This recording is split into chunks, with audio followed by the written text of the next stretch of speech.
अपनी ही सरकार के खिलाफ अनशन कर चुके सचिन पायलट ने लगातार बीजेपी राज में हुए करप्शन की जांच की मांग कर रहे हैं। वसुंधरा राजे पर डायरेक्ट अटैक कर रहे हैं। जयपुर में फिर उन्होंने अपनी मांग को दोहराया, कह दिया कि मेरी मांग पर कोई कार्रवाई नहीं हुई।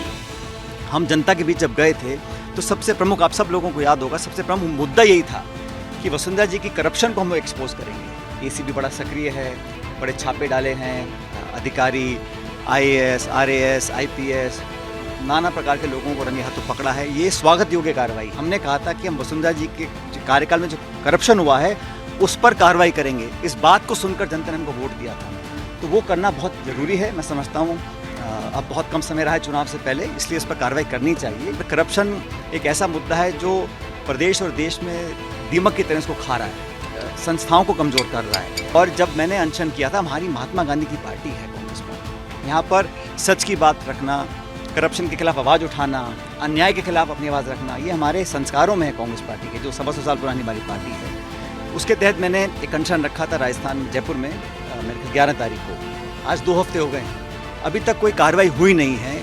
सचिन पायलट का ये बयान ऐसे समय में आया है जब गहलोत ने 2 दिन पहले दिल्ली पहुंचते ही बिना नाम लिए सचिन पायलट को नसीहत दी थी। गहलोत ने कहा था कि किसी को ऐसा काम नहीं करना चाहिए जिससे पार्टी का नुकसान हो।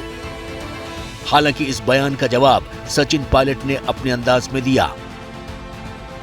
जो कांग्रेस के कार्यकर्ता है, नेता हैं, सबको जो है अगली सरकार कैसे बने, उसमें अपना योगदान कैसे दे सकते हैं, और कोई ऐसा काम नहीं करे जिससे कि पार्टी डैमेज हो। और आप ऐसी बात बोल रहे हो कि पूरी पार्टी डैमेज हो, पूरी भरपाई वो खुद भी नहीं कर सकते, हाईकमान नहीं कर सकते। 25 सितंबर को जो घटना हुई थी, तो सवाल तो ये बनता है ना, जो एंटी पार्टी गतिविधि चौड़े में हो रही है, सोनिया गांधी जी के आदेशों की अवमानना हो रही है, माकन साहब, खड़गे साहब की जो बेइज्जती हुई, जो ओपनली उनको डिफाई किया गया, वो सब काम सबके सामने है। कोई पब्लिक डोमेन में कुछ छुपा तो कुछ है नहीं, और उस पर कार्रवाई नहीं हुई।